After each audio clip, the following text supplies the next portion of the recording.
Students, welcome to our YouTube channel RT academy और मैं आपका बायोलॉजी टीचर नागेंद्र साहू। आज हम एक नए chapter biotechnology principle and process पे कुछ इंपॉर्टेंट क्वेश्चंस के बारे में जानेंगे। जैसा कि हर एक लेक्चर में हमने अच्छे क्वेश्चंस के कंटेंट को देखा और न्यूमेरस क्वेश्चंस देखे, बहुत सारे क्वेश्चंस देखे, जिससे कि कोई क्वेश्चन ऐसा नहीं होगा जो बोर्ड के बाहर चला जाए इससे। तो जैसे आप अभी तक लगातार बने रहे हैं हमारे साथ, वैसे ही बने रहिए। हमारे चैनल को सब्सक्राइब करिए और जो हमारे ओल्ड व्यूअर्स हैं वो व्यू करते रहें, लाइक करते रहें और शेयर करते रहें। तो चलिए बिना टाइम गंवाए क्वेश्चन स्टार्ट किया जाए, क्योंकि बहुत सारे क्वेश्चंस हैं और बहुत स्पीड से खत्म करना है इनको। तो चलिए स्टार्ट करते हैं बायोटेक्नोलॉजी पे। और बायोटेक्नोलॉजी पे आज जो अपना पहला टॉपिक उठा रहे हैं वो प्रिंसिपल ऑफ बायोटेक्नोलॉजी पे जा रहा है, टूल्स और रिकॉम्बिनेशन डीएनए टेक्नोलॉजी पे जा रहा है। जो भी नए स्टूडेंट जुड़े उनके लिए मैं एक बार रिकैप कर देता हूं उस चैप्टर को। देखिए ये चैप्टर क्या है हमारा, कि हजारों साल पहले से बायोटेक्नोलॉजी को यूज किया गया है।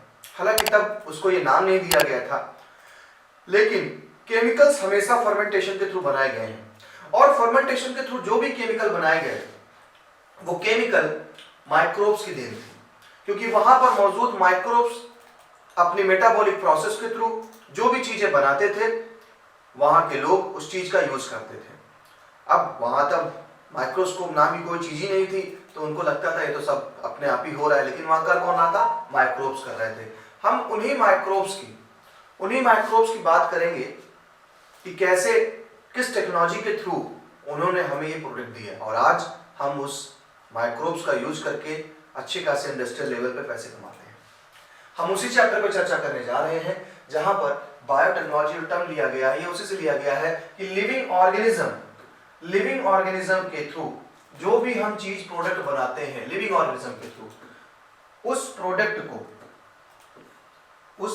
को हमने बायोटेक्नोलॉजी प्रोडक्ट बोला। तो लिविंग ऑर्गेनिज्म का यूज करके, उनके डीएनए को यूज करके हम जो भी प्रोडक्शन करते हैं, चाहे वो वैक्सीन बना रहे हों या अभी लास्ट चैप्टर पे आपने देखा था मेरे साथ microbes in human welfare, streptokinase, cyclosporin A, है ना, जैसे कई सारे एंजाइम्स बनाए गए और आपने देखा था कैसे वो ह्यूमन वेलफेयर में काम आ रहा है। वही बायोटेक्नोलॉजी का हम आज प्रोसेस जानने जा रहे हैं कि ये प्रोसेस क्या है। तो इस प्रोसेस के क्वेश्चन कौन कौन से अच्छे क्वेश्चन आपके लिए लाया हूँ। स्किल बेस्ड क्वेश्चन भी इसमें रहेंगे, ध्यान से हर एक क्वेश्चन को देखते चलना है। जैसे कि हर बार बोला है, रिपीटेड क्वेश्चन को हम स्किप करते चलेंगे, लेकिन हाँ क्वेश्चन को जरूर समझेंगे। पहला उठता है सवाल 1 मार्क के लिए, why is it not possible for an alien DNA to become part of chromosome anywhere along its length and replicate normally। कह रहा why is not possible for alien DNA। देखिए एक चीज समझ लीजिए, चाहे मैं alien DNA बोलूं या मैं इसी को foreign DNA बोलूंगा, foreign DNA बोले या इसी को हम desired DNA कह सकते हैं। एक ही के तीन नाम है, चाहे एलियन डीएनए बोलिए, फॉरेन डीएनए बोलिए, डिजायर्ड डीएनए बोलिए, तीनों चीज एक ही है। कह रहे हैं कि क्यों नहीं पॉसिबल है एक डिजायर्ड डीएनए। जैसे मैं कहता हूं कि कोई पेशेंट है और पेशेंट हमारे पास आया, हमसे कहता है इनको डायबिटीज है। अब उसको ये आशंका है कि उसके होने वाले बच्चे में भी डायबिटीज हो सकती है, क्योंकि एक जेनेटिक डिसऑर्डर भी है। तो हमने सोचा कि उसके बेबी के यानी जायगोट में हम अगर इंसुलिन बनाने वाले डीएनए सेगमेंट को ऐड कर दें, तो सिंपल सी बात है, जब वो जायगोट बड़ा होगा तो उसमें इंसुलिन हार्मोन को बनाने वाला जीन मौजूद रहेगा। तो जो हमने ये जीन का टुकड़ा, ये जो हमने डीएनए का पीस सोचा है कि हाँ इंसुलिन बनाने वाले इस डीएनए पीस को जोड़े, उसी को हमने नाम दिया है डिजायर्ड डीएनए, एलियन डीएनए या फिर फॉरेन डीएनए। तो याद रखिएगा तीनों टर्म एक ही है। कह रहा है कि हम ये क्यों पॉसिबल नहीं है कि एलियन डीएनए को कहीं पर भी जोड़ करके हम रेप्लिकेशन करा लें, क्योंकि हमें उस जीन की कॉपी चाहिए होती है। तो ये पॉसिबल नहीं है। आप ये मत समझे कि आपने डीएनए को किसी में डीएनए में जोड़ दिया किसी इंसान के और वो काम कर रहा है उसमें, ऐसा नहीं। ऐसा हो जाए तो बहुत सारे म्यूटेंट तैयार कर दिए जाए। तो वही कह रहा है question, why is it not possible for an alien DNA to become part of chromosome anywhere. Anywhere ही गड़बड़ हो गया, एनीवेयर तो हो ही नहीं सकता है, anywhere along its length and replicate normally। तो सुनिए, The integration of alien DNA is required to become a part of chromosome, as the DNA itself cannot multiply and replicate, but rather than requires a specific sequence for initiating its replication, called origin of replication. ये देखिएगा, इसको बोलते हैं उरी, इसी को हम उरी पढ़ेंगे आपके पीबीआर में। तो इसी को हमने बोला क्या, Uri. Therefore, the alien DNA needs to be joined with the host DNA with the help of enzymes and linked to ori, so as it to be part of chromosome and replicate normally to produce its copies. सबसे बड़ी बात आती है कि DNA को कहीं से भी जोड़ा नहीं जा सकता है नॉर्मल, ये उसी जगह से जुड़ेगा जिस जगह पर एक स्पेसिफिक सीक्वेंस होगा, और स्पेसिफिक सीक्वेंस का डीएनए अगर जुड़ जाएगा तो ये आसानी से रेप्लिकेशन कर लेगा। Okay, mention the type of host, mention the type of host, mention the type of host cell, mention the type of host cell suitable for the genus to introduce an alien DNA. The host cell suitable for the genus not gun था, by mistake मैंने बोल दिया। तो mention the type of host cell suitable for gun एक method है जिसके through हम desired DNA को अंदर हिट करते हैं। तो the host cell suitable for gene gun to introduce an alien DNA are plant cell. Basically plant cell में हम जीन गन मेथड यूज करते हैं। Okay, write the two components of first artificial recombinant DNA molecule constructed by Cohen and Boyer. देखिए recombinant DNA, यहां पर Cohen and Boyer का contribution भी लिया जा सकता है साइंस में। तो आर्टिफिशियल रिकॉम्बिनेंट डीएनए मॉलिक्यूल जो कंस्ट्रक्ट किया था कोहेन एंड बोयर ने, उसके टू कंपोनेंट्स बताने हैं। तो देखिए सबसे पहली बात, रिकॉम्बिनेंट डीएनए था क्या, जब आप अपने डीएनए को यानी डिजायर्ड डीएनए को आप किसी वेक्टर डीएनए में, वेक्टर डीएनए जिसमें कि वो जुड़ सके, वही डीएनए का सीक्वेंस होना चाहिए, इसलिए डीएनए अकेले रेप्लिकेट नहीं कर सकता है, उसको वेक्टर डीएनए की जरूरत पड़ती है। वेक्टर डीएनए है क्या, तो वेक्टर डीएनए बैक्टीरिया में पाया जाने वाला एक्स्ट्रा क्रोमोसोमल जेनेटिक मटेरियल होता है जिसे हम प्लाज्मिड नाम देते हैं। तो प्लाज्मिड भी आपका वेक्टर डीएनए होता है। बहुत सारे रेट्रोवायरस के भी हमने डीएनए को यूज किया है, आरएनए को यूज किया है। तो जिस डीएनए में हम अपना डीएनए जोड़ रहे हैं, जिस क्रोमोसोम में अपना डीएनए जोड़ रहे हैं, वो वेक्टर डीएनए होता है। तो वेक्टर डीएनए को सबसे पहले कोहेन एंड बोयर ने बनाया था। अब रिकॉम्बिनेंट डीएनए का मतलब क्या हुआ, रिकॉम्बिनेंट डीएनए का मतलब हुआ vector DNA plus desired DNA. इन दोनों को जब आप जोड़ते हैं, जैसे कि मैं अगर देखूं इधर, तो देखिए एक डीएनए मान लीजिए ये हमारा वेक्टर का डीएनए है रेड वाला, एंड ये ग्रीन ये हमारा डीएनए जो हमने डिजायर्ड जोड़ा है। अब ये जो बना है इसी को हम आर डीएनए कहते हैं, रिकॉम्बिनेंट डीएनए कहते हैं। क्लियर। अब इस रिकॉम्बिनेंट डीएनए की हम कॉपी बनाने के लिए इसको हम अपनी होस्ट सेल यानी एक बैक्टीरिया है उसमें डाल देंगे। अब जैसे ही बैक्टीरिया के अंदर पहुंचा हमारा ये डीएनए, रिकॉम्बिनेंट डीएनए, बैक्टीरिया के साथ ये भी रेप्लिकेशन करना स्टार्ट करेगा। यही हमारा एक मेन एम होता है। जैसे जैसे रेप्लिकेशन स्टार्ट करेगा वैसे वैसे हमारा एंड प्रोडक्ट भी बनता जाएगा। तो दो चीजें चाहिए हमको, एक एंटीबायोटिक रेसिस्टेंट जीन होना चाहिए उसमें। एंटीबायोटिक रेजिस्टेंट जीन का काम ये होता है कि इसके थ्रू हम आइडेंटिफाई कर पाते हैं कि हमारा ही डीएनए है या नहीं। दूसरा, प्लाज्मिड और साल्मोनेला टाइफीम्यूरियम। हम प्लाज्मिड यूज करेंगे, बैक्टीरिया का नाम है साल्मोनेला टाइफीम्यूरियम। ठीक है, तो ये टाइफाइड कॉजिंग वाला एक बैक्टीरिया है। तो दो कंपोनेंट होने चाहिए जो फर्स्ट रिकॉम्बिनेंट डीएनए डिस्कवर किया गया था। Name the host cell in which micro injection technique is used. कह रहा है कि उस होस्ट सेल का नाम बताइए जहां पर माइक्रो इंजेक्शन यूज करते हैं। तो the micro injection technique to introduce into alien DNA usually carried out in animal cell. यानी देखिए अगर बात करें तो ऊपर हमारा प्लांट सेल था, तो जीन का मेथड हमने प्लांट सेल में यूज किया, और माइक्रो इंजेक्शन मेथड ये हमने एनिमल सेल में यूज किया। सपोज जाइगोट है, जाइगोट में हमें डीएनए पर डालना है, तो एक छोटा सा निडल होती है, बहुत ही माइन्यूट निडल होती है। अब उस निडल से हम अपना जो भी डीएनए है उस डीएनए को एनिमल सेल में भेज सकते हैं। Name the material used for matrix of gel electrophoresis. देखिए जेल इलेक्ट्रोफोरेसिस, जैसे कि मैं कह रहा हूं कि यहाँ पर हम क्वेश्चन का डिस्कशन कर रहे हैं और उसका आंसर, क्योंकि अभी मैं थ्योरी समझाने लग जाऊंगा तो फिर से वही टॉपिक हो जाएगा। थ्योरी पूरी समझने के लिए आपको हमारे लेक्चर पे जाना पड़ेगा। जेल इलेक्ट्रोफोरेसिस, जेल इलेक्ट्रोफोरेसिस एक टेक्निक होती है जिस टेक्निक में हम क्या करते हैं, जो भी हमारा डिजायर्ड डीएनए होता है उसको हम बल्क डीएनए से बाहर निकालते हैं। तो उस जेल इलेक्ट्रोफोरेसिस में जो मैट्रिक्स यूज किया जाता है, मैट्रिक्स यानी एक बेस मटेरियल, एक जेल जैसा मटेरियल होता है, वो जेल जैसा मटेरियल निकाला जाता है एग्रोज नाम के एक एल्गी से। ये तो this agarose gel act as a sieve to separate the DNA fragment according to their size. तो ये एक समुद्री एल्गी से निकाला गया केमिकल होता है, इसे एग्रोज जेल कहते हैं। राइट, यानी 4 ways used to introduce a desired DNA segment। कह रहे हैं कोई 4 ऐसा बताइए जिससे हम डिजायर्ड डीएनए सेगमेंट को बैक्टीरियल सेल में रिकॉम्बिनेंट टेक्नोलॉजी के एक्सपेरिमेंट के लिए यूज करें। तो पहला मेथड है माइक्रो इंजेक्शन, जैसा कि पढ़ा, माइक्रो इंजेक्शन हो गया, जीन गन मेथड हो गया, जीन गन मेथड मिल गया आपको। Disarmed pathogen vector, disarmed pathogen vector को यूज कर सकते हैं। Portion by bivalent cation such as calcium, हम कैल्शियम का यूज करके भी सेल को कॉम्पिटेंट बना सकते हैं हमारे डीएनए के लिए। State whether happens when an alien gene is ligated at Sal first site or PBR 322। देखिए पीबीआर सॉरी पीबीआर पे अगर हम बात करें, चलिए सबसे पहले हम आपको क्वेश्चन पीबीआर पे उठा, पीबीआर का अगर एक क्वेश्चन उठा लिया तो इससे रिलेटेड कई क्वेश्चन आपके सॉल्व हो जाएंगे। तो मैं 2 चीजों पे पहले बात कर लेता हूँ, पीबीआर और जेल इलेक्ट्रोफोरेसिस पे भी डिस्कस कर लेते हैं। चलिए आ जाइए पीबीआर पे पहले डिस्कस कर लेते हैं।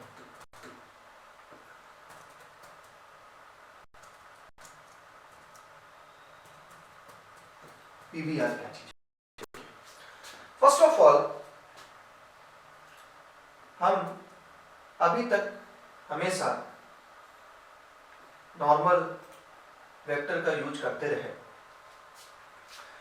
और आज हम चर्चा करेंगे पीबीआर क्या है। नॉर्मल जो बोयर ने जो रिकॉम्बिनेंट डीएनए बनाया, उस रिकॉम्बिनेंट डीएनए के लिए उन्होंने जिस वेक्टर का यूज किया था उसमें एक एंटीबायोटिक साइट थी, लेकिन हमारे 2 साइंटिस्ट आए, एक का नाम था बॉलिवर और अनदर नेम जो था साइंटिस्ट का वो था रॉड्रिग्यूज। 2 दोस्त थे, दोनों ने मिलकर के एक आर्टिफिशियल वेक्टर तैयार किया। इस वेक्टर का फायदा क्या था? देखिए कुछ चीज समझिएगा। आप ये देख रहे हैं एएमपी, ये टेट्रासाइक्लिन है। एएमपी एक एंटीबायोटिक साइट है, यानी अगर ये प्लाज्मिड एक बैक्टीरिया में है तो उसका एम्पिसिलिन अगर एंटीबायोटिक आप यूज करते हैं उसको मारने के लिए तो ये मारा नहीं जाएगा। क्यों? क्योंकि इसके पास एम्पिसिलिन रेसिस्टेंट जीन मौजूद है। तो जब इसको एम्पिसिलिन मिलता है तो इस जीन से उस एम्पिसिलिन को इनएक्टिवेट कर देता है, तो एम्पिसिलिन में बैक्टीरिया नहीं मरेगा। सेकंड थिंग, अगर किसी बैक्टीरिया में टेट्रासाइक्लिन है तो वो टेट्रासाइक्लिन एंटीबायोटिक से नहीं मरेगा। ऐसे ही आपके कई सारे एंटीबायोटिक साइट्स पाए जाते हैं। तो पीबीआर यानी कि बॉलिवर और रोड्रिग्यूज ने मिलकर के एक वेक्टर तैयार किया, एक आर्टिफिशियल वेक्टर, और इस वेक्टर में 2 ऐसी जगह थी जहां पर वो 2 चीजों से रेसिस्टेंस रहेगा। पहली बात ये समझ लीजिए। सेकंड थिंग, ये तो हमारे रेसिस्टेंस जीन साइट हो गया। अभी देखिए वेक्टर ही है उसका, अगर ये जो देख रहे हैं कुछ नहीं है, डीएनए का सेगमेंट ही है, ऐसे समझे। ऐसे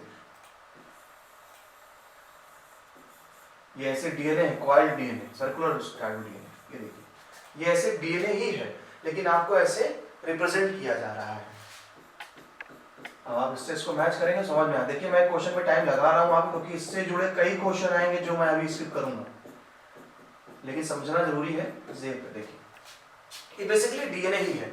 तो कह रहा है डीएनए के 2 ऐसे सेगमेंट, एक सेगमेंट यहां से यहां तक मान लीजिए, इसको मैं ग्रीन कर देता हूं, एक सेगमेंट यहां से यहां मान लीजिए। ये दोनों सेगमेंट के जो डीएनए हैं, ये डीएनए ऐसे आरएनए बनाते हैं, एमआरएनए बनाते हैं जो कि एक ऐसी प्रोटीन को बनाएगा जो टेट्रासाइक्लिन को इनएक्टिवेट कर देगा। ये वाला एम्पिसिलिन को इनएक्टिवेट कर देगा। ऐसा बैक्टीरिया ना टेट्रासाइक्लिन में मरेगा और ना ही एम्पिसिलिन में मरेगा। क्लियर? चलो ये बात समझ में आ गई। अब कह रहा है पीएसटी, टीवीयू, इको अल्फा, ये सारी चीजें। देखिए ये रेस्ट्रिक्शन साइट है, जितनी भी आप देख रहे हैं ये रेस्ट्रिक्शन साइट है, ये रेस्ट्रिक्शन साइट है। रेस्ट्रिक्शन साइट होता क्या है? जिस जगह से हम अपना डीएनए जोड़ेंगे, अपने डिजायर डीएनए को हम इस वेक्टर डीएनए में जिस प्लेस पे जोड़ेंगे वो प्लेस हमारा रेस्ट्रिक्शन साइट होता है। एक स्पेसिफिक रेस्ट्रिक्शन साइट होते हैं जहां से हमारा डिजायर डीएनए उस जगह पे जुड़ता है। जैसे बात करें इको आर फर्स्ट की, इको आर फर्स्ट जो सीक्वेंस पे जोड़ता है डीएनए को वो सीक्वेंस है GAATTC। जस्ट इसका अपोजिट करेंगे तो क्या लिखा जाएगा, G के साथ CTTAAG। यानी आप जब दोनों तरफ से न्यूक्लियोटाइड की बेस पेयर को आप जब काउंट करते थे, इधर से भी आप GAATTC करते हैं और इधर से भी GAATTC। ऐसा जो सीक्वेंस होता है ये सीक्वेंस हमारा पैलिंड्रोमिक सीक्वेंस होते हैं और ऐसे सीक्वेंस पे ही हम अपने डिजायर डीएनए को जोड़ेंगे। यानी अगर हमारा डिजायर डीएनए का सीक्वेंस ये है तो हम किस जगह जोड़ेंगे, इको आर फर्स्ट वाली साइट पर जोड़ेंगे। यानी इको आर फर्स्ट के पास जो डीएनए है वो डीएनए का सेगमेंट मैच करेगा हमारे डीएनए सेगमेंट से, तभी हम इसको यहाँ पर अपने जो भी हमारा डिजायर डीएनए है, जो डिजायर डीएनए का सेगमेंट है, हम इसी जगह से जोड़ पाएंगे। क्लियर, ये बात समझ में आ गई। तो ऐसे देखिए बहुत सारे साइट है, PST first, PVU first, Eco R first, CLA first, Hind third, Bam H first, Sal. अब देखिए सॉल जो है ये भी क्या है, एक रेस्ट्रिक्शन साइट है। यही क्वेश्चन अभी वहां पर पूछा गया था, इसलिए मैंने आपको इतना चीजें बताई।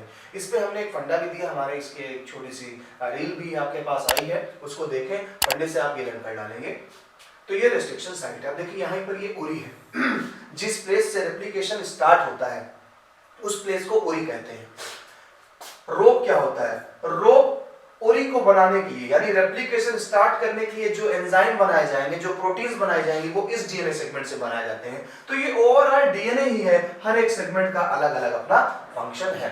अब सवाल आगे उठेगा, सर टेट्रासाइक्लिन का हम क्या यूज कर रहे हैं, टेट्रासाइक्लिन का यूज क्यों करते हैं, क्योंकि ये हमारे एक तरीके से सेलेक्टेबल मार्कर होते हैं। क्या है सेलेक्टेबल मार्कर, सेलेक्टेबल मार्कर का मतलब ये है कि मान लीजिए हमने एक बैक्टीरिया में अपना डीएनए, जो हमारा रिकॉम्बिनेंट डीएनए बना वो डाल दिया साइड पे, हमने जैसे जोड़ा अपना डीएनए, अभी ये वेक्टर है, जैसे ही अपना डीएनए जोड़ देंगे ये आरडीएनए बन जाएगा, रिकॉम्बिनेंट डीएनए। अब इस रिकॉम्बिनेंट डीएनए को हम एक बैक्टीरिया में एंटर कर देंगे, बैक्टीरिया में डाल दिया। अब लैब में बहुत सारे बैक्टीरिया हैं, अभी आपके हैंड में, आपके पेन में बहुत सारे बैक्टीरिया, 100 बैक्टीरिया मिनिमम आपके हाथ पे होंगे अभी।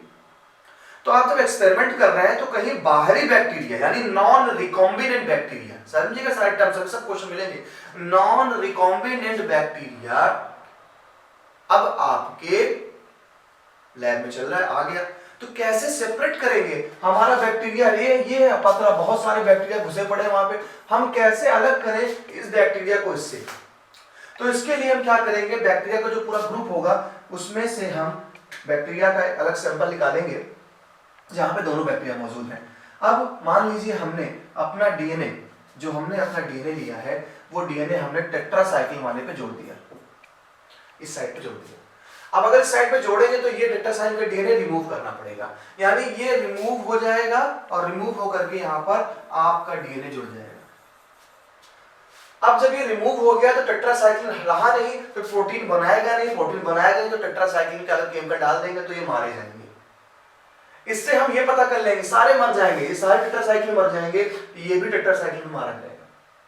इससे पता चल गया कि बैक्टीरिया में हमारा जो बैक्टीरिया डेड हो रहा है, जिसमें ग्रोथ नहीं हो पा रही है, वो बैक्टीरिया हमारा रिकॉम्बिनेंट डीएनए है, हम उसको सेपरेट कर देंगे, सेपरेट करके फिर से अलग कल्चर में ग्रो करेंगे। ऐसे ही हमने 2 एंटीबॉडी लगा दी, ठीक है। अब जैसे मान लीजिए हमने एम्पिसिलिन में जोड़ दिया तो ये एम्पिसिलिन में जिंदा नहीं रह पाया, क्योंकि हमें इस सेगमेंट को रिमूव करना पड़ेगा, तब यहां जाकर के हमारा डीएनए जुड़ेगा।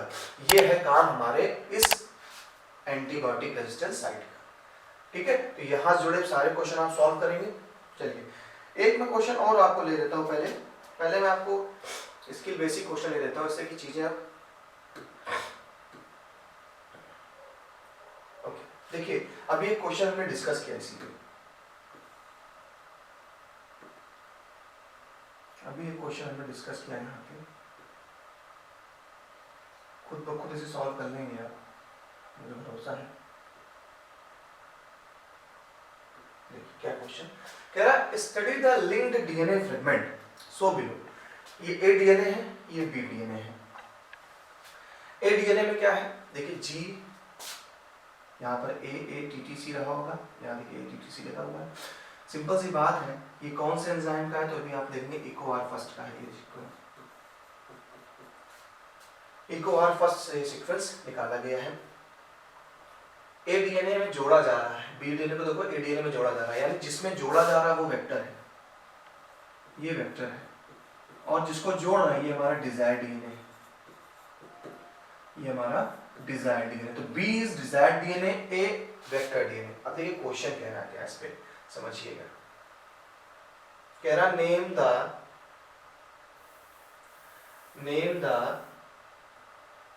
ADNA एंड BDNA, बता दिया आपने। जिसमें जोड़ा जाएगा वो वेक्टर है, और जो हम जोड़ रहे हैं वो डिजायर्ड DNA है। Name the restriction enzyme that recognise this palindrome. तो रेस्ट्रिक्शन एंजाइम क्या था, EcoR फर्स्ट था। ए हमारा वेक्टर DNA है, प्लाज्मिड DNA, और बी हमारा फॉरेन DNA है। मैंने बोला था फॉरेन DNA भी बोल सकते हैं, एलियन DNA भी बोल सकते हैं, डिजायर्ड DNA भी बोल सकते हैं। चलिए अब और एक क्वेश्चन इसी रिलेटेड आपको देता हूँ। चलिए जेल इलेक्ट्रोफोरेसिस में भी एक क्वेश्चन मिला है। ये सब बड़े ही इंपॉर्टेंट क्वेश्चन है एग्जामिनेशन के लिए, इसलिए पहले उनको उठा ले रहा हूँ।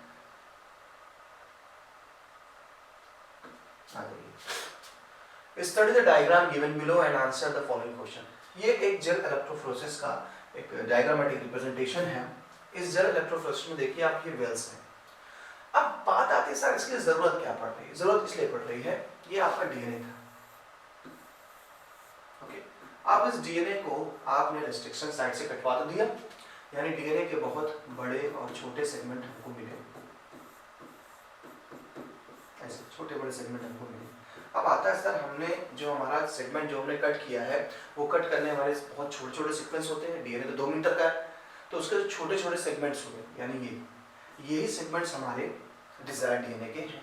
लेकिन टेस्ट ट्यूब पे सब केमिकल में दिख रहा है, कभी आपने DNA आइसोलेट किया होगा प्रैक्टिकल्स में, तो DNA तो वहां पर कफ लाइक दिख रहा है पूरा। अब कैसे अलग करें आप अपने, क्योंकि आप देख पाएंगे नहीं माइक्रोस्कोप में इसको। तो उस DNA को, यानी जो हमारा डिजायर्ड DNA था, ये जितने बड़े मॉलिक्यूल्स होते हैं इसको बोलते हैं बल्क DNA, इसको बोलते हैं बल्क DNA। और जो ये हमारे निकले उनको बोलते हैं सैटेलाइट DNA। अब कैसे हम बल्क DNA से सैटेलाइट DNA को रिमूव करें, इसके लिए ये मेथड यूज किया गया। क्या यूज करते हैं, हम DNA के सैंपल्स को इन वेल्स में फिल कर देते हैं। ये देखिए हमने फिल कर दिया, सपोज ये फिल कर दिया। अब जिस तरफ DNA है, आपको पता है DNA नेगेटिव चार्ज होता है, इस तरफ नेगेटिव चार्ज रखा हमने, और इस तरफ हमने पॉजिटिव चार्ज रखा। आप जिस चीज में DNA में डाल रहे हैं, जिसको, वो जो बेस था हमारा, वही बेस हमारा क्या था, एगरोस जेल था। अभी क्वेश्चन पढ़ के ऊपर, ये हमारा एगरोस जेल है। इधर हमारा पॉजिटिव चार्ज, इधर नेगेटिव चार्ज, बीच में एक ट्रांसपेरेंट जैसे जेली होती है, वो जेली लाइक फ्लूइड होता है, एग्रोस जेल। साथ साथ यहाँ पर एक हम सोल्यूशन डालते हैं, बफर सोल्यूशन, जिससे कि एसिड काइंड पीएच बैलेंस रहे। अब इस मशीन पे यहाँ से हमने वायर निकला हुआ है, ये हमने प्लग पर लगा दिया, स्विच ऑन कर दिया, इलेक्ट्रिसिटी आके बंद करके रख दिया। आफ्टर सम टाइम, सिंपल सी बात है कि जो भारी सेगमेंट होगा वो धीरे धीरे आगे बढ़ेगा, जबकि जो हल्के सेगमेंट है, यानी सैटेलाइट जो हमारा डिजायर्ड DNA है, वो जल्दी आगे बढ़ जाएगा। जल्दी आगे बढ़ जाएगा, देखिए वो आपको हल्के से आगे मिल जाएगा। आगे देखिए, ये दिख रहा है, मैं A भी राइट कर दे रहा हूँ। अब इसके बाद हम क्या करते हैं, एक प्रोसेस होता है इल्यूशन। इल्यूशन में क्या करते हैं, हम इसके ऊपर एक नायलॉन क्लॉथ लगाएंगे, नायलॉन क्लॉथ लगा दबा दिया ऐसे, एंड फिर देन हम उसको बाहर निकालेंगे। तो एक पतली सी प्लेट में हमारा जो डिजायर्ड DNA है वो बाहर आ जाएगा। अब इस डिजायर्ड DNA को हम लेकर के वेक्टर में जोड़ देंगे, और क्या बन जाएगा, रिकॉम्बिनेंट DNA। तो ये जो मेथड आपने यूज किया, ये मेथड था जेल इलेक्ट्रोफोरेसिस। यही फिंगरप्रिंटिंग भी होती है। अब मान लीजिए कोई केस हुआ क्रिमिनल, अब हमने 4 लोग हमारे सस्पेक्ट थे, चारों का हमने DNA सैंपल ले लिया और ले करके मैच कर रहे हैं, जिसका DNA मैच कर जाएगा उसी को हम उस चीज का क्राइम केस का मान लेंगे। तो यही DNA फिंगरप्रिंटिंग भी यूज होता है, ठीक है। अब चलिए इस पे देखिए क्वेश्चन क्या कह रहे हैं। कह रहे हैं why have the DNA fragments, देखिए क्वेश्चन समझिए।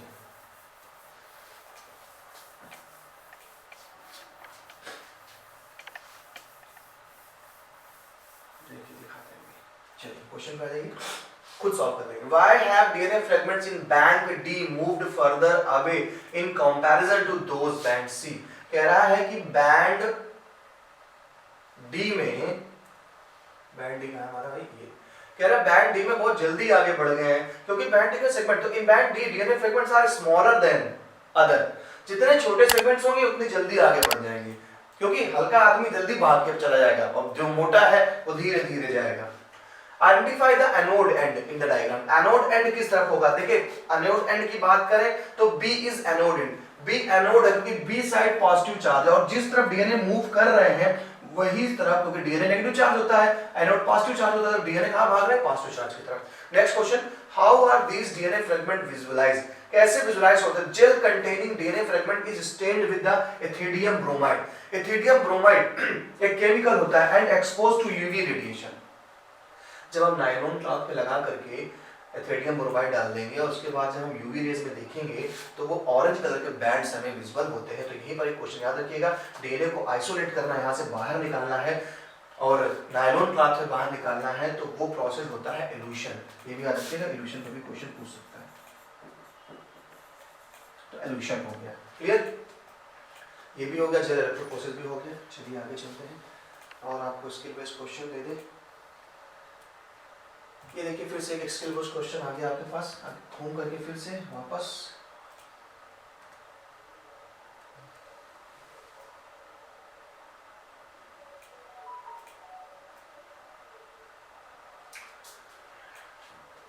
क्वेश्चन देखिए क्या है, वही डीएनए सेगमेंट है, एक हमारा जिसमें जो जोड़ रहे हैं, ये क्या है, वेक्टर डीएनए, जिसको जोड़ा जा रहा है क्या है, डिजायर्ड डीएनए। देखिए जोड़ करके जो डीएनए बन गया क्या है, रिकॉम्बिनेंट डीएनए, है ना। क्वेश्चन देखिए फिर से, आप कह रहा है किस एंजाइम के थ्रू जोड़ेंगे, तो यहाँ पर जो एंजाइम जोड़ रहा है उसका नाम है लाइगेज। लाइगेजेस के थ्रू हम जोड़ते हैं। दूसरी बात, जब हम एक ही रिकॉग्निशन साइट पे कट करते हैं डीएनए को, तो हाइड्रोजन बॉन्ड्स उसके हैंग करते रहते हैं। उस हाइड्रोजन बॉन्ड के कारण ये जो एंड दिखता है जिससे जुड़ जाते हैं, इसी को हम स्टिकी एंड कह देते हैं। तो सेम रिस्ट्रिक्शन एंजाइम से कट करते हैं जब डीएनए को, चाहे वो वेक्टर को हम कट कर रहे हैं तो GAATTC से कर रहे हैं, और चाहे डिजायर्ड डीएनए उसको भी GAATT साइट पे कट कर रहे हैं, यानी सेम इकोआर फर्स्ट एंजाइम को यूज किया गया है, रिस्ट्रिक्शन एंडोन्यूक्लियस एंजाइम को। तो जब हमने यूज किया है तो दोनों सेम रिस्ट्रिक्शन साइट पे कट हुए हैं, और ऐसा कट करने पर हाइड्रोजन बॉन्ड स्ट्रेच रहते हैं, जिस कारण से ये आसानी से जाकर के हमारे वेक्टर डीएनए में जुड़ जाता है। क्लियर, ये भी याद रखिएगा। तो ये थोड़ा स्किल बेस्ड क्वेश्चन हो गया, पीबीआर पे क्वेश्चन हो गया है। अब आपको मैं ले चलता हूँ क्वेश्चन पे, जहाँ हम लोग गए थे वापस, जहाँ से हमने कहानी शुरू करी।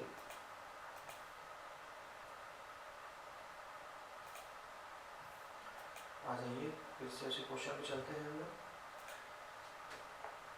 अब आपको काफ़ी क्वेश्चन ऐसे लगेंगे जैसे कि आपने पहले से ही पढ़ के रखे होंगे, इसीलिए मैंने पहले आपको वो चीज़ें बता दी। अब देखिएगा,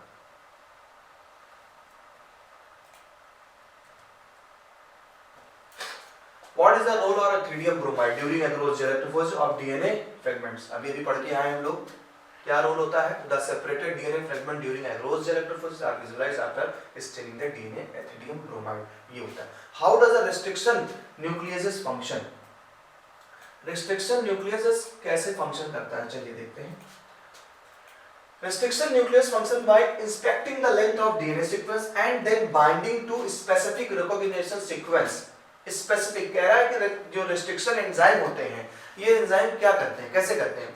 तो रेस्ट्रिक्शन एंजाइम पूरे डीएनए पे जाएगा और जिस जगह पे उसका स्पेसिफिक कट करने वाला जगह होगी, यानी जो स्पेसिफिक पैलिंड्रोम होगा, जो पढ़ के आए हम लोग, जैसे इकोआर फर्स्ट का था, उसी जगह पे क्या कर देगा वो, cutting the strand at sugar phosphate backbone. Sugar phosphate backbone यानी जो फॉस्फेट और सुगर से बनके बैकबोन होता है डीएनए का, उस जगह पे कट कर देगा। These nucleases are of two types, restriction exonuclease, restriction endonuclease। दो एंजाइम होते हैं। restriction exonuclease हमारे काम का नहीं होता है, restriction endonuclease हम यूज करते हैं क्योंकि ये cut between the two bases of recognition sequence, दो पूरे बेस पेयर को कट कर देता है। और ये स्पेसिफिक है टर्मिनल एंड्स, यानी ये टर्मिनल एंड पे डीएनए काटता है। भाई हमें टर्मिनल पे काटना नहीं है, अगर आपको रिस्ट्रिक्शन एंजाइम निकालना है तो आप क्या यहाँ से कट करेंगे, नहीं, हमें तो रिकॉग्निशन साइट्स पे कट करना है, वो साइट आपकी मिडिल में होगी, तो इस मिडिल वाले पार्ट को कट करने के लिए हम रिस्ट्रिक्शन एंडोन्यूक्लियस का यूज करते हैं।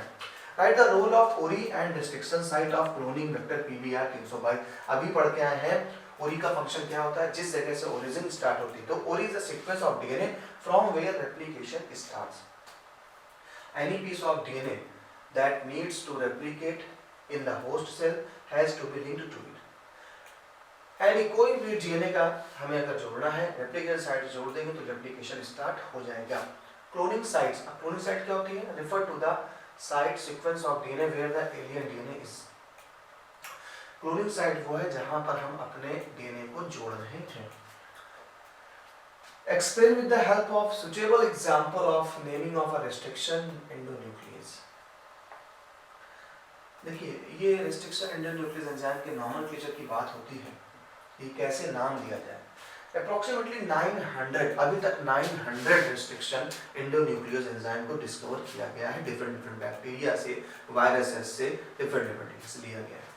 कह रहे हैं नेम कैसे दिए? जैसे हम लोगों ने भी एक नाम नेम दिया था, Eco R first. Eco R first, ये क्या है?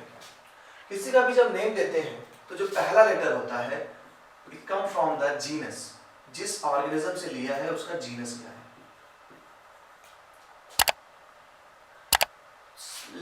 सेकंड हमारे जो दो है, ये उस एंजाइम के यानी जिस ऑर्गेनिज्म से निकाला गया उसके स्पीसीज को बताएंगे। जैसे बायनोमियल नॉमेनक्लेचर दिया गया था कैरोलस लीनियस के थ्रू, कुछ वैसा ही सीन यहाँ पर भी है।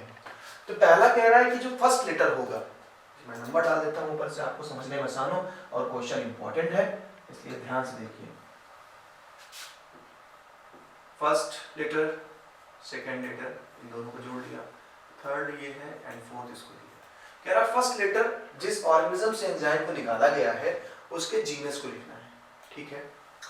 सेकेंड के टू लेटर जो लिए गए हैं ये स्पीसीज को डिफाइन करते हैं, पर्टिकुलर उसकी स्पीसीज क्या है। आर एक तरीके का वो कलर है या वो डाई है जिसके थ्रू हमने इसे ऑब्टेन किया है। तो आर क्या है? वो स्ट्रेन है या वो डाई है जिसके थ्रू हमने इसको आइसोलेट किया है। तो स्ट्रेन एक जाति है उनकी। फर्स्ट, ये रोमन नंबर में फर्स्ट लिखना है, तो ये स्ट्रेन को शो करता है, एंड फर्स्ट इज डिस्कवर को शो करता है।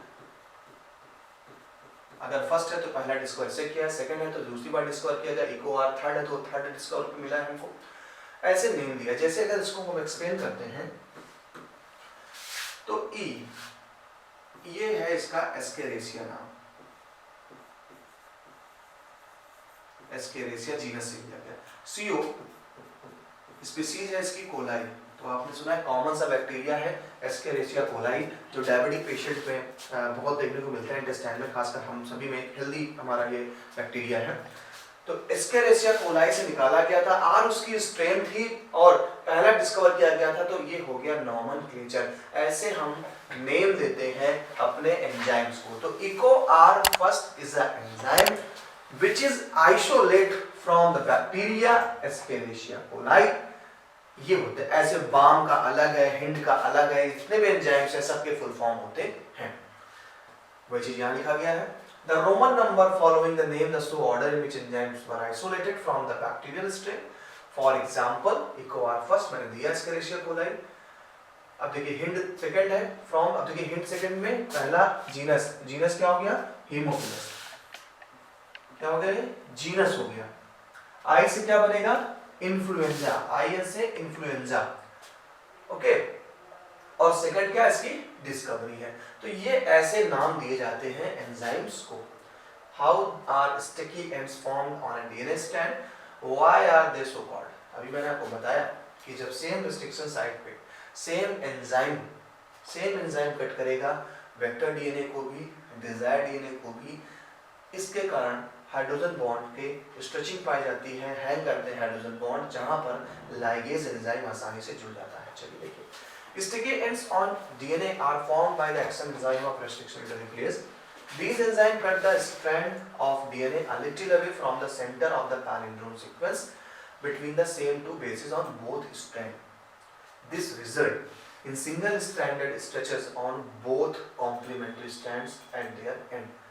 These overhanging stretches are called sticky ends. तो आप ध्यान रखिए कि जो overhanging stretches होता है हमारे में इसका, and as they form hydrogen bonds with the complementary base pair. तो इसे अगर A है G A A T T C है, इधर G के साथ C, A के साथ T TAAG। अब जब हमारा रेस्ट्रिक्शन एंजाइम कट करेगा तो वो इस जगह पे कट करेगा, ऐसे इस जगह पे कट कर देगा। तो ये हैंग करते हैं हाइड्रोजन बॉन्ड्स, और इस हैंगिंग के कारण हमारा आसानी से दूसरा डीएनए अटैच हो जाएगा। तो the overhanging stretches are called DNA are called sticky ends as they form hydrogen bonds. Next, how is the insertional inactivation? Important है, पूरा चर्चा करते हैं इस पे।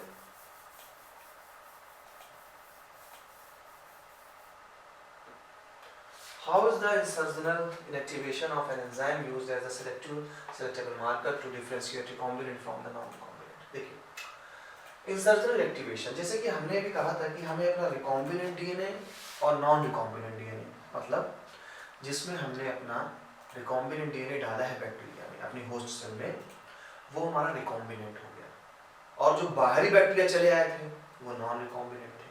तो कह रहे कैसे हम यूज करें, इनको अलग करें। तो एक मेथड तो हमने वो बताया था एंजाइम वाला, एंटीबायोटिक वाला। एक और मेथड होता है जो कि मॉडर्न मेथड यूज किया गया है, इसे बोलते हैं इंसर्शनल इनएक्टिवेशन। ये क्या होता है चलिए समझते हैं। देखिए, the insertional inactivation of 13 galactosidase enzyme by inserting the desired gene in the coding region of enzyme result in inactivation of 3 galactosidase gene in recombinants. The recombinant on transformed host are unable to produce any color when grow on chromogenic substance. आपने lac operon के बारे में पढ़ा होगा, तो वहां पर galactosidase नाम का एक एंजाइम था जिसे हम बीटा गैलेक्टोसाइडेज कहते थे। तो ये बेसिकली बीटा बना दीजिए इसको, बीटा गैलेक्टोसाइडेज एंजाइम होता था। इस एंजाइम का फंक्शन होता था लैक्टोज को ब्रेक करना ग्लूकोज एंड गैलेक्टोज में। ओके, अब हमने बैक्टीरिया में जो ये डीएनए था, हमने दिमाग लगाया कि हम अगर वेक्टर में बीटा गैलेक्टोसाइडेज से जोड़े अपने डिजायर्ड डीएनए को इस साइड से जोड़े, तो हमें बीटा गैलेक्टोसाइडेज वाला पार्ट रिमूव करना पड़ेगा, जैसे एंटीबायोटिक रेजिस्टेंस जीन्स को रिमूव करना पड़ रहा था टेट्रासाइक्लिन में। अब हमें रिमूव कर दिया, और रिमूव करके हमने यहाँ पर अपना डीएनए लाके जोड़ दिया। जब ऐसा हम करते हैं तो अब बीटा गैलेक्टोसाइडेज एंजाइम नहीं बनेगा, और the recombinant on transformed host are unable to produce। अगर बीटा गैलेक्टोसाइडेज नहीं बनेगा तो क्रोमोजेनिक सब्सटेंस, एक क्रोमोजेनिक सब्सटेंस है केमिकल जिसमें ये कलर शो करते हैं। तो जब ये कलर नहीं शो करेगा, जब ये हम डीएनए को जोड़ रहे डिजायर्ड डीएनए, तो बीटा गैलेक्टोसाइडेज बनेगा नहीं। देखा गया है कि नॉर्मल कंडीशन पे अगर किसी बैक्टीरिया में बीटा गैलेक्टोसाइडेज एंजाइम है तो वो ब्लू कलर शो करता है, और अगर जब हमने अपना डीएनए जोड़ दिया है बीटा गैलेक्टोसाइडेज वाले प्लेस पर, इस वाले जीन्स पे, तो अब बीटा गैलेक्टोसाइडेज तो रहा नहीं, तो अब ब्लू कलर देगा नहीं। तो हमने क्या किया, जब पेट्री डिश में हमने डाला इसको, हमने एक पेट्री डिश ली, हमारे सारे बैक्टीरिया पड़े इसमें, हमारा रिकॉम्बिनेंट भी पड़ा है, नॉन रिकॉम्बिनेंट पड़ा है, लेकिन जब हमने अपने रिकॉम्बिनेंट में जब क्रोमोजेनिक सब्सटेंस डाला तो हमें कुछ ऐसे बैक्टीरिया दिखाई पड़े जो कैसे थे, ब्लू कलर के थे। ये बैक्टीरिया हमारे ब्लू कलर के थे। हम समझ गए कि ये हमारे जो ब्लू कलर के बैक्टीरिया थे, हम समझ गए कि ये हमारे रिकॉम्बिनेंट तो नहीं है। क्यों नहीं है? क्योंकि अगर हमारा डीएनए देखेंगे तो हमारा जो डिजायर्ड डीएनए था, वो डिजायर्ड डीएनए में हमने बीटा गैलेक्टोसाइडेज उड़ा दिया था, और बीटा गैलेक्टोसाइडेज उड़ गया था तो वो कोई कलर शो नहीं कर रहा था, यानी वो नॉर्मल कलर के थे जैसे थे, लेकिन कुछ और थे जो ब्लू कलर के शो हो रहे थे। तो हम समझ गए ब्लू वाली जो कॉलोनी है वो कॉलोनी हमारी नहीं है बैक्टीरिया की, हमारी रेड वाली है। ये पूरा प्रोसेस होता है इंसर्शनल इनएक्टिवेशन। तो जब हम अपने डिजायर्ड डीएनए को बीटा गैलेक्टोसाइडेज से जोड़ेंगे साइड से, तो हमें बीटा गैलेक्टोसाइडेज रिमूव करना पड़ेगा। अब जब वो रिमूव हो गया तो वो क्रोमोजेनिक सब्सटेंस में कोई कलर शो नहीं करेगा, जबकि नॉर्मल जो बैक्टीरिया आ गए इधर उधर से घूमते घामते वो ब्लू कलर शो कर रहे होंगे, हम उन्हें अलग कर देंगे। ठीक है, चलिए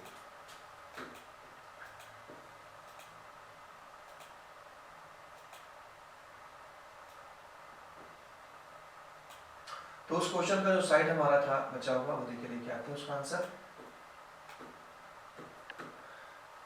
Substrate thus acting as a selectable marker to differentiate recombinant from non-recombinant, उस मेथड को डिफरेंस करें। Explain the palindromic nucleotide sequence, ये अभी हमने बात करी है, इसको स्किप करेंगे। Why are molecular seizures so called? Important question है। Molecular seizure क्यों कहा जाता है? Write their biotechnological use। आप अभी तक जो रेस्ट्रिक्शन इंडोन्यूक्लियस एंजाइम पढ़ते आए हैं वही आपका मॉलिक्यूलर सीजर है। क्यों? क्योंकि वो डीएनए को कट करता है, और मैंने बताया कि एक स्पेसिफिक प्लेस पर डीएनए को कट करने के लिए हमें कैंची नहीं यूज करनी पड़ती, हमें सीजर नहीं यूज करना पड़ता, उसके लिए हम एंजाइम यूज करते हैं। तो बायोटेक्नोलॉजी में इसका क्या हेल्प है? बायोटेक्नोलॉजी में ये हेल्प है कि रेस्ट्रिक्शन इंडोन्यूक्लियस एंजाइम की मदद से आप डीएनए को स्पेसिफिक प्लेस पे कट कर पाते हैं। Molecular scissors are cut because they cut DNA at a specific sequence, and molecular scissors or restriction enzyme cut DNA at desired sequence and generate sticky ends that facilitate to join with the host genome or vector DNA। इस तरीके से host का genome और vector DNA को जोड़ा जा सकता है। Next question, why is making cell competent essential for biotechnology? कह रहा कि सेल कॉम्पिटेंट कैसे बना है बायोटेक्नोलॉजी के लिए। कॉम्पिटेंट का मतलब होता है कि जिस भी बैक्टीरिया में हमें अपना रिकॉम्बिनेंट डीएनए डालना है तो उसके लिए उस बैक्टीरिया को कॉम्पिटेंट बनाना पड़ता है, उस बैक्टीरिया को उसके काबिल बनाना पड़ता है, ये तो चला जाएगा। तो कॉम्पिटेंट क्यों करना पड़ता है? देखिए, since DNA molecules are hydrophilic nature, DNA का जो मॉलिक्यूल होता है वो हाइड्रोफिलिक होता है। हाइड्रोफिलिक मतलब water loving. They can not pass through cell membrane. क्यों? क्योंकि सेल मेम्ब्रेन में लिपिड की लेयर होती है। For recombinant DNA to be integrated into vector or host genome, it is necessary for the DNA to be inserted in the cell. The two ways by which cells can be made competent, two method आपको बता रहा, ध्यान से समझिएगा। पहला method है chemical action and second method है heat shock treatment. Chemical action में क्या करते हैं? By increasing the concentration of divalent cation, divalent cation chemistry पढ़ी होगी, आप जानते होंगे, like that calcium, thereby increasing the efficiency of DNA entering through the pores in cell wall। अगर हमें प्लांट सेल में डालना है तो एक सेल को कॉम्पिटेंट बनाता है, कैल्शियम का कंसंट्रेशन बढ़ा करके उसमें अपने बैक्टीरिया पड़े हुए हैं, अब कैल्शियम कंसंट्रेशन बढ़ा दे, साथ में अपना हमने रिकॉम्बिनेंट डीएनए डाल दिया तो पोर्स हो जाते हैं, उस पोर्स से हमारा आराम से सेल क्या होती है, एंटर कर जाती है। हीट शॉक ट्रीटमेंट दूसरा मेथड क्या है? तो incubating the cell with recombinant DNA, जिस सेल में हमें डालना है और जो हमारा रिकॉम्बिनेंट डीएनए है, ऑन आइस पे रख दिया, followed by brief treatment of heat at 42 degree Celsius. Ice पे डाला, बाहर निकाल के तुरंत 42 डिग्री सेल्सियस पे कर दिया, यानी गर्मी दे दी, and again putting them back on ice, और फिर से हमने उसको आइस पे डाल दिया। ऐसा हीट दिया, शॉक मेथड दिया, जिससे हमारा कॉम्पिटेंट डीएनए, हमारा जो रिकॉम्बिनेंट डीएनए है वो सेल के अंदर चला जाएगा।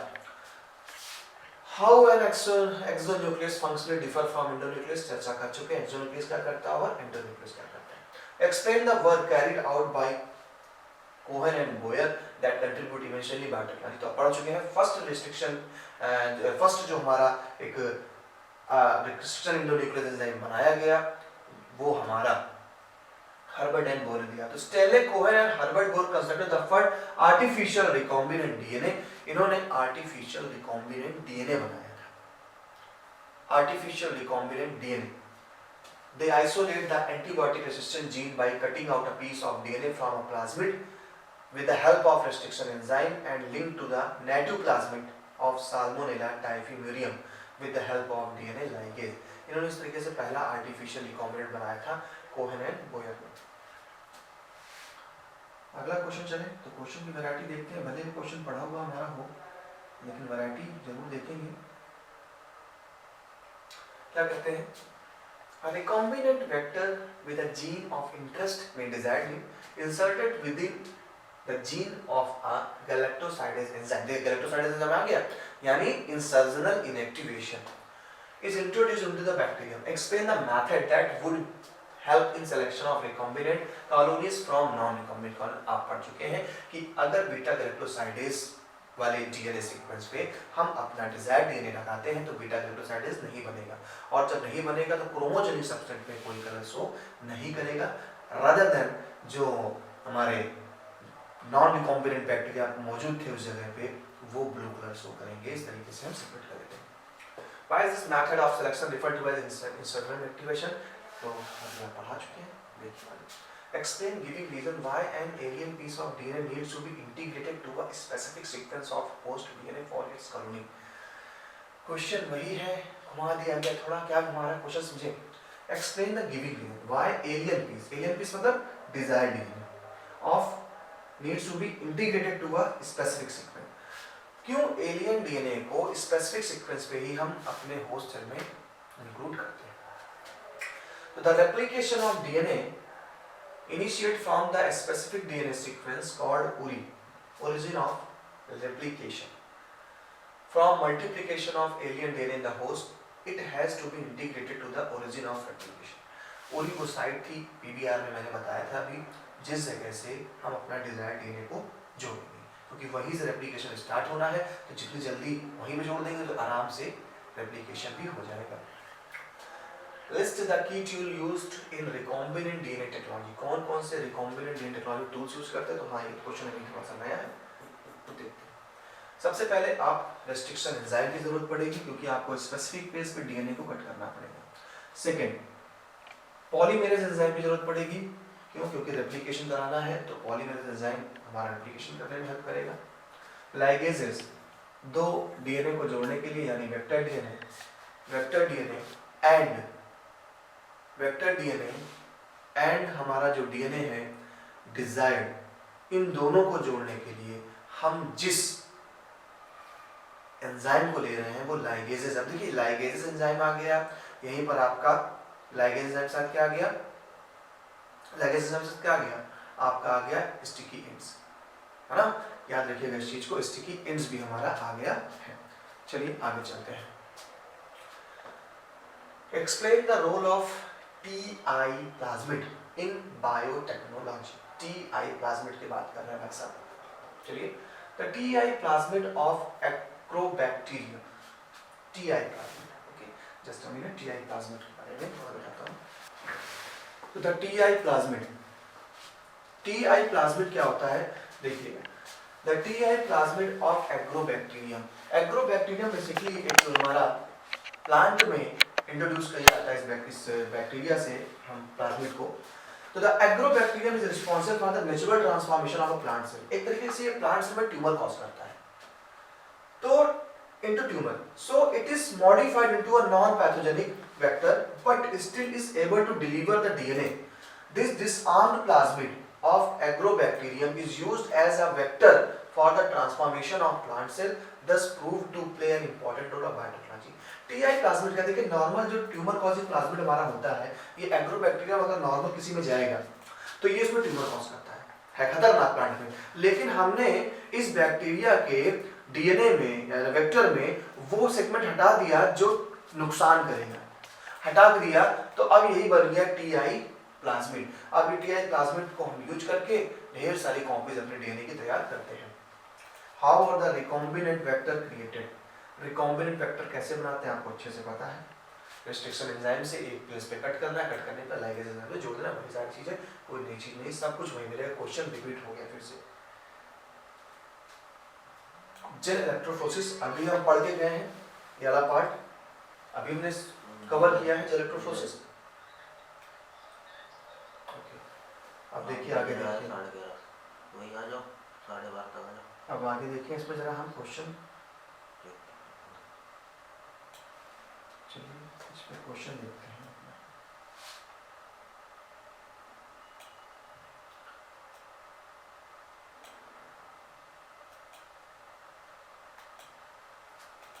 क्वेश्चन है, name and describe the technique that helps in separating the DNA fragment formed by the use of restriction into nucleus। Gel electrophoresis का मेथड था। हाँ, ये मेथड में आंसर पॉइंट वाइज देते तो आप देख सकते हैं। DNA fragments are negatively charged molecule, अलग करने के लिए इलेक्ट्रिक फील्ड देंगे। DNA fragments separate according to their size. The separated DNA fragment can be viewed staining by the DNA ethidium bromide. The separated band of DNA are cut and extracted from gel piece. This is known as elution। इस पर हमारी बात हो चुकी है। चलिए अगला question देखते हैं। Draw a schematic diagram of cloning vector PBR 322। PBR 322 अभी आपने पढ़ा है और कह रहा मार्क करिए, उसमें ओरी मार्क करिए, रोक मार्क करिए, एम्पिसिलिन यानी AMPR, टेट्रासाइक्लिन वाला था, restriction site Bam H1 and restriction site. तो इसके लिए डायग्राम आपको पीछे मैंने ऑलरेडी दिखा दिया। इसी को देखिए दूसरा क्वेश्चन भी किस तरीके से दे सकता है, आपको दे सकता है draw schematic diagram of segment of a vector and a foreign DNA with the sequence of nucleotide recognized by echo. Okay, draw the vector DNA segment and foreign DNA segment. देखिए draw schematic sketch of PBR 322। बहुत ही important question है PBR 322 is given by Bolivar and Rodriguez। Diagram मैंने अभी पीछे explain किया है, देखिए explain किया था कैसे ड्रॉ किया था डायग्राम। हमने इसका फंडा भी बताया था कि अमर एंड प्रशांत पोरवाल ने 8 बजे बात स्टार्ट करी, इकोनॉमिक्स की क्लास लेनी थी, वो भी क्लास हिंदी में हो गई। जब टीचर का नाम लिया गया तो टीचर का नाम पता चला क्या था, ब्राह्मण सलमान। तो ऐसे फंडे पे हमारा भी एक शॉर्ट पढ़ वीडियो पड़ा है यूट्यूब पे, आप वो भी सर्च करके देख सकते हैं। देखिए अब सारे क्वेश्चन आपको ऐसा लगेगा कि सब रिपीट्स हैं, सारे क्वेश्चन रिपीट आपको मिलेंगे, बार बार वही क्वेश्चन, और क्वेश्चन में वैरायटी है, लेकिन बस बात वही है कि आपने इतने क्वेश्चन देख डाले अभी तक कि अब आपको सारे क्वेश्चंस रिपीटेड मिलेंगे। क्वेश्चन कह रहा है sites in a cloning vector, explain their role. Name any two such sites in PBR 322। PBR 322 में 2 साइट तो आपको पता ही थी। चलिए क्वेश्चन देखिए, the cloning sites are actually the specific unique recognised sequence for a particular restriction enzyme, so as to link the foreign DNA means desired DNA with the vector DNA to create a recombinant DNA molecule.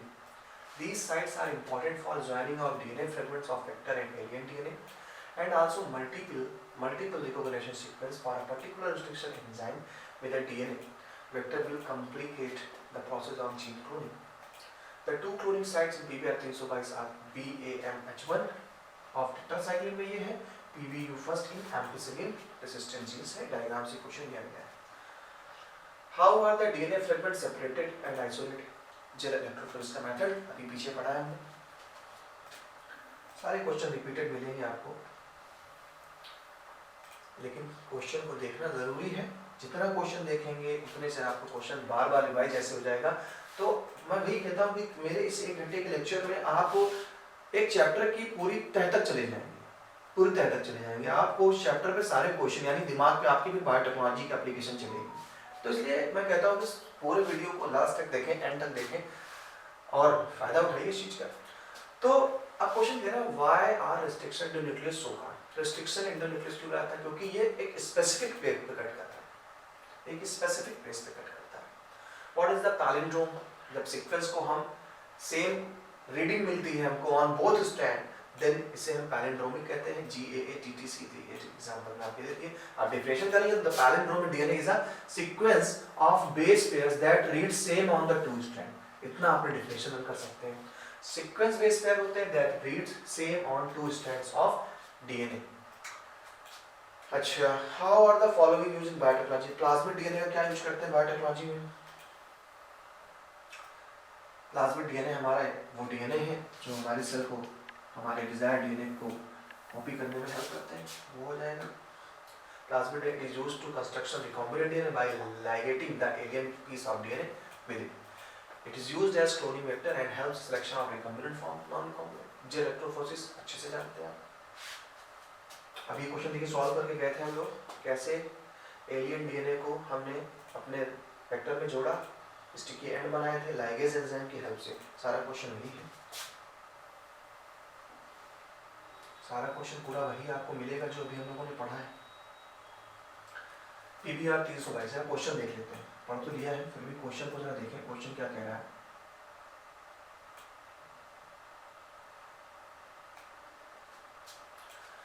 कह रहे mention the area labeled in the vector responsible for controlling the copy number of the inserted gene. Name and explain the role of a selectable marker in the vector shown. तो देखिए पहला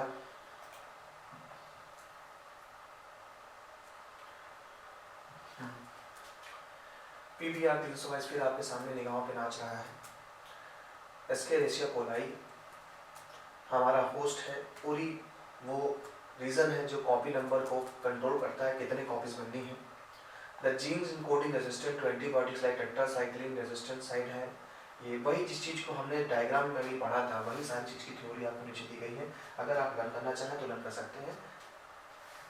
अगले question पे चलते हैं। अगर हम देखें ऊपर तो 49 पे हमें क्वेश्चन मिल रहा है। क्या मिल रहा है question? Eco R1 is a restriction endonuclease, how it is named so? कैसे नॉमेनक्लेचर दिया था? पहला लेटर जीनस को, लास्ट सेकंड दो लेटर स्पीसीज को, R उसका स्ट्रेन, एंड लास्ट में जो है वो है हमारा रोमन नंबर जो डिस्क्राइब करता है कि डिस्कवरी किसकी हुई है। वही सारी चीजें यहाँ पर आपको मिलेगी, फिर से देख लीजिए, सारी चीजें भी मिलेगी। Name the technique use for separation of DNA fragment, फिर से आ गया जेनेरोट्रोफोसिस, तो ये भी आप कर चुके हैं। आगे चलिए, फिर देखिए PBR पे आ गए हम लोग।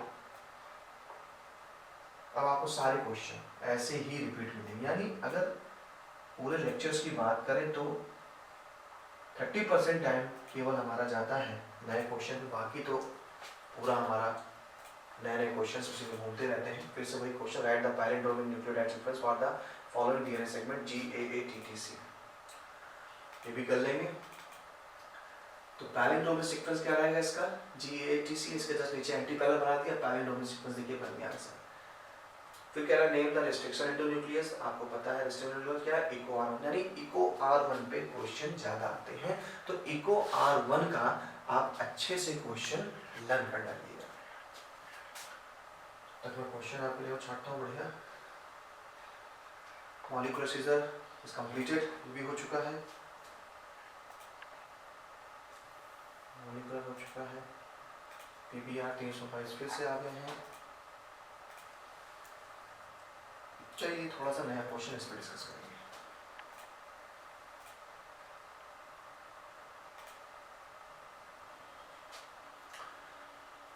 पहले क्वेश्चन को देख लें कि क्वेश्चन क्या कहता है। ये है क्वेश्चन। क्वेश्चन है why is agrobacterium tumefaciens a good cloning vector. Agrobacterium tumefaciens, जिससे TI प्लाज्मिड हमने लिया था, ये ट्यूमर कॉज करने वाला, प्लांट में ट्यूमर कॉजिंग एक हमारा बैक्टीरिया है। चलिए इनके आंसर को देखें। क्या आंसर है? Agrobacterium tumefaciens in a soil bacteria, okay, which causes disease in many dicot plants. Dicot जिसमें 2 cotyledons होते हैं. It is a natural vector as it is able to deliver a piece of DNA. कह रहा है it is a natural vector, एक प्राकृतिक तौर पे वेक्टर है, ये आर्टिफिशियल वेक्टर नहीं है। वेक्टर जैसे ही बात करते समझ जाइए एक्स्ट्रा क्रोमोसोमल मटेरियल होता है बैक्टीरिया का।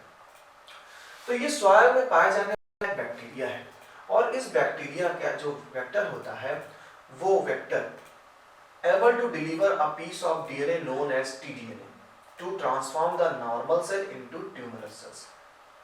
यानी इस वेक्टर का जो DNA है वो किसी भी नॉर्मल सेल को ट्यूमरस सेल में कन्वर्ट करेगा, मतलब बहुत सारी सेल बनना चालू हो जाएगी।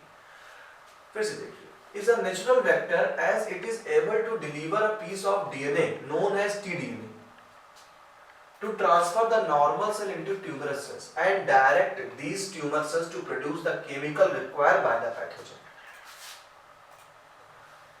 तो हम इस Agrobacterium tumefaciens का वेक्टर यूज करके हम अपने डिजायर्ड DNA को एक नॉर्मल सेल में, प्लांट सेल में भेज सकते हैं।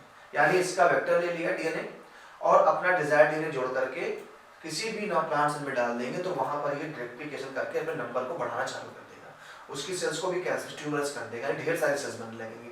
ढेर सारी सेल्स बनेंगे तो केमिकल तैयार हो जाएगा पैथोजन को मारने के लिए। वही चीज कह रहा है, cells into tumorous cells and direct these tumor cells to produce the chemical required by the pathogen. The tumor inducing, यानी TI, जो TI लिया गया है, TI नाम लिया गया ट्यूमर इंड्यूसिंग, यानी जो हम बोलते हैं TI प्लाज्मिड, तो ट्यूमर इंड्यूसिंग, ट्यूमर को इंड्यूस करता है, चालू हो जाओ, of a plasmid of a tumefaciens has now been modified into a cloning vector which is no more pathogenic to the plants but still deliver the gene of interest that gets incorporated into genome of plant. तो इस तरीके से ये question नया है, agrobacterium tuning pressure का use करके हम अपने डिजायर्ड डीएनए को प्लांट सेल में भेज सकते हैं। एक्सप्लेन द इंपॉर्टेंस ऑफ ओरी, जहाँ से रेप्लिकेशन स्टार्ट हो रहा है। एम्पिसिलिन एक तरीके का सेलेक्टेबल मार्कर है। रोप जो प्रोटीन बनाता है रेप्लिकेशन के लिए, फिर भी आप देख लें आंसर आपके सामने है। ओरी का भी है, एम्पिसिलिन का भी है। Rop codes for the protein involve in the replication of the plasmid. A vector is engineered with the three features which facilitate its cloning with the host cell. List the three features of explain each of them. ये question important है, इसको start दूंगा और इस question पे हम आगे आते हैं। चलिए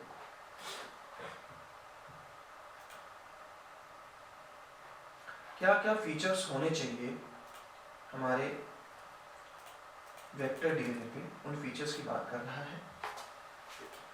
features which facilitate cloning of vector are, पहला ओरिजिन ऑफ रेप्लिकेशन होना चाहिए। क्या करें, this is the sequence of DNA from where replication start, ये वो सीक्वेंस है जहां से रेप्लिकेशन स्टार्ट हो रहा है। Any piece of alien DNA linked to it is made of to replicate within the host cell, it also decide the copy number of the link DNA. कह रहा है कोई भी पीस एलियन डीएनए का अगर link करते हैं इस सीक्वेंस पे, ओरी पे, तो वो रेप्लिकेशन स्टार्ट जल्दी कर देगा। Second है selectable marker. It is a marker gene which help in selecting the host cell, which transforms recombinants with the from the non-recombinants। वही insertion inactivation वाला method था, अलग करने के लिए हम selectable marker का यूज करते हैं। And the third is cloning site. Cloning site is a unique recognition site in a vector to link the foreign DNA. The presence of a particular cloning site help the particular restriction enzyme। तो चार है, पहला तो आपने ले लिया origin of application, second ले लिया सेलेक्टेबल मार्कर, थर्ड ले लिया क्लोनिंग साइट एंड फोर्थ आप लेंगे small size of vector. Vector का साइज थोड़ा स्मॉल होता है, small size of facilitate the introducing the DNA into the host cell. अगर वेक्टर थोड़ा छोटा रहेगा तो होस्ट सेल के अंदर, देखिए ये बार-बार क्या चीजें हो रही है, होस्ट सेल क्या है, प्लाज्मिड क्या है, डिजायर्ड डीएनए का, इस पर घबराइए नहीं। डिजायर्ड डीएनए आप जिस डीएनए से केमिकल तैयार करना चाह रहे हैं अपनी इच्छा के अनुसार वो है। वेक्टर डीएनए जिस वही प्लाज्मिड ले लिया हमने, वो हमारा वेक्टर डीएनए है। इसी प्लाज्मिड को आर्टिफिशियली हर्बर्ट एंड बोयर ने बनाया था, पीबीआर बनाया गया था, बॉलिवर रोड्रिगेज ने बनाया। अब इन दोनों डीएनए को जोड़ देते हैं तो रिकॉम्बिनेंट डीएनए बन जाता है। अब आखिर हम किस ऑर्गेनिज्म में इस डीएनए को डालें, तो जो हम सेल को अपना बनाते कि नहीं इसमें हम अपना रिकॉम्बिनेंट डीएनए डाल रहे हैं, उसे बोल दिया हमने होस्ट सेल। तो वो बैक्टीरिया भी हो सकता है, अभी आपने देखा था एग्रोबैक्टीरियम ट्यूनिफेसियस प्लांट्स के लिए यूज करते हैं, एनिमल्स में भी ऐसे यूज करते हैं, रेट्रोवायरस यूज कर सकते हैं। तो होस्ट का मतलब जिसमें हम अपने रिकॉम्बिनेंट डीएनए को डालेंगे। अब जिस होस्ट में रिकॉम्बिनेंट डीएनए डाल दिया उसी को हमने रिकॉम्बिनेंट बोला। जो बाहरी बैक्टीरिया उड़ रहे हैं आ रहे हैं वो नॉन रिकॉम्बिनेंट है।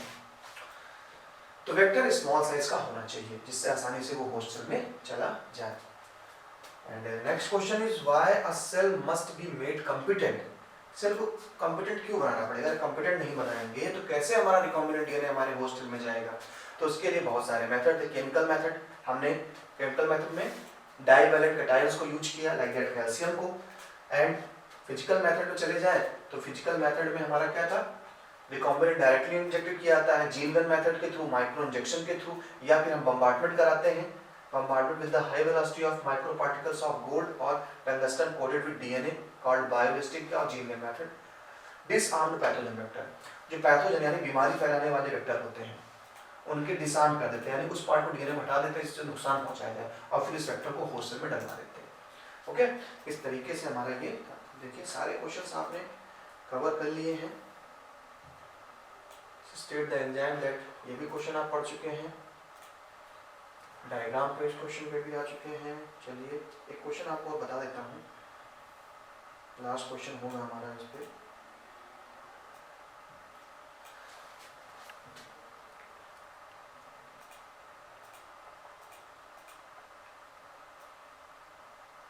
इस क्वेश्चन को देखिए, ये आपके देख रहे हैं, ये जब आपने सारे बैक्टीरिया को डाल दिया, केमिकल तैयार हो रहा है, तो डाउनस्ट्रीम मेथड यूज करते हैं, यानी हमारा बना हुआ जो प्रोडक्ट था जिस बायोरिएक्टर्स में हमने डाला हुआ था, अब उससे केमिकल निकालने की बारी है। तो जिस टैंक में हम डालते हैं उस टैंक में बैक्टीरिया को ग्रो करने के लिए पीएच मेंटेन रहता है, सारी चीज़ें कांस्टेंट रहती है, बैक्टीरिया की पीएच हो गया, टेम्परेचर हो गया, उसको न्यूट्रिशन देने के लिए। तो ये जो टैंक है, ये टैंक हमारे एक बायोरिएक्टर है। और सबसे जो ज़्यादा यूज किया गया है वो इस टैंक को यूज किया गया है, स्टिरअप टैंक यूज किया गया है। इसमें हमारे बैक्टीरिया हैं, हमारी सारी चीज़ें पड़ी हुई हैं और हमारा जो केमिकल है वो केमिकल भी फिल्ट्रेट करके इसी से बाहर निकालते हैं। इस प्रोसेस को डाउन स्ट्रीम प्रोसेस कहते हैं। डाउन स्ट्रीम प्रोसेस में हम सेपरेशन करते हैं और प्योरीफिकेशन करते हैं। सेपरेशन और प्योरीफिकेशन के बाद जो हमारा केमिकल तैयार होता है हम उसे मार्केट में सप्लाई करते हैं। तो ये टैंक है इम्पोर्टेंट। टैंक पे चले जाए तो एक क्वेश्चन टैंक पे आप देख लीजिए और थोड़ा ये क्लियर थोड़ा डायग्राम आपको दिखाई पड़ेगा। हमारे वो टैंक है, अच्छे से आप देख सकते हैं। यहाँ पर पीएच बैलेंस होता है, सारी चीज़ें बैलेंस करके रखी जाती है और यहीं पर हमारा जो बैक्टीरिया है होस्टल वाला वो पड़ा रहेगा, कुछ रॉ मटेरियल्स पड़े रहेंगे और इसी से हमारा बैक्टीरिया ग्रो करेगा। अच्छे से हम बैक्टीरिया से अपना केमिकल भी लेते रहेंगे। नाउ लास्ट क्वेश्चन फिर से आपको दिखा दूं।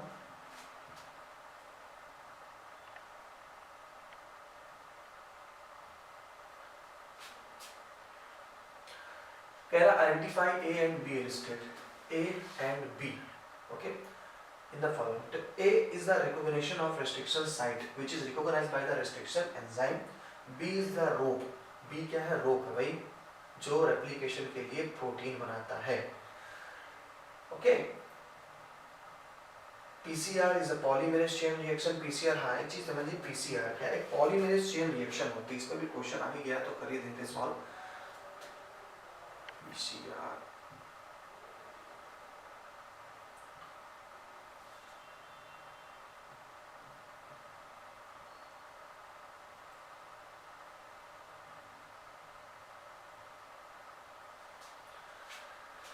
जब हमारे पास डिजायर्ड डीएनए के नंबर कम होते हैं तो उसके नंबर को बढ़ाने के लिए हम पॉलीमरेज चेन रिएक्शन करते हैं, यानी जहां पर कुछ ही मिनटों में आपके डीएनए की हजारों कॉपियां तैयार हो जाएंगी। उसके लिए पहले हम हमारे डिजायर्ड डीएनए को हीट देते हैं, टेम्परेचर अच्छा खासा होता है, उस टेम्परेचर का डिनेचुरेट होता है डीएनए। डिनेचुरेट होने के बाद हम एक एंजाइम थर्मस एक्वाटिकस एंजाइम से लेते हैं और उससे करके डीएनए की ढेर सारी कॉपीज तैयार करते हैं। तो देखिए क्वेश्चन पे क्या चल रहा है। क्वेश्चन चल रहा है identify B and C, B and C. तो बी इज, बी क्या था हमारा, कहाँ चले गए बी भाई, बी दिखाई नहीं पड़ रहा है, ये है बी। बी क्या है? तो बी इज प्राइमर्स। प्राइमर्स क्या होते हैं? डीएनए के छोटे छोटे सेगमेंट्स होते हैं, उन्हें हम प्राइमर्स कहते हैं। Clear? And C, C is A B C, C DNA polymerase है, जिसे बोला टैग पॉलीमरेज। अब कह रहा है इसकी इंपॉर्टेंस क्या है पीसीआर में, देखिए मेरा क्वेश्चन। तो सी डीएनए पॉलीमरेज और tag polymerase important PCR, it extend the primer using the nucleotide provided in the reaction medium and the genomic DNA as a template. Tag polymerase is thermostable and withstand the high temperature used in denaturation process. जब denaturation process होता है तो high temperature दिया जाता है, approximately 75 से लेकर 90 degree Celsius तक। तो हमारे नॉर्मल बैक्टीरिया मारे जाएंगे, हमारे नॉर्मल एंजाइम्स खराब हो जाते हैं। लेकिन tag polymerase and thermos aquaticus bacteria से निकाला गया ये एक एंजाइम है जो हाई टेम्परेचर पे भी स्टेबल रहता है, तो डीएनए की ढेर सारी कॉपीज तैयार करता रहेगा। और इसी के साथ हम अपने इस लेक्चर को विराम देते हैं। बहुत सारे क्वेश्चंस देख डाले और इतने क्वेश्चंस अगर आप देख के चलते हैं एग्जाम में तो कोई भी क्वेश्चन बाहर से नहीं आएगा। हर एक लेक्चर में मैं रोज कहता हूँ कि क्वेश्चंस को देखते चले, इसकी वैरायटी देखते चले, आंसर भी आपके सामने दिया गया है, आसानी से सॉल्व कर सकते हैं। लेकिन हमारे लेक्चर्स को पाने के लिए आपको हमारे साथ हमारे चैनल आरटी एकेडमी पे बने रहना पड़ेगा। इसके लिए हमारे चैनल को सब्सक्राइब करके रखें, लाइक एंड शेयर करते रहें। चलिए मिलते हैं नेक्स्ट क्लास में, नेक्स्ट लेक्चर पे एक नए चैप्टर के साथ। Bye bye.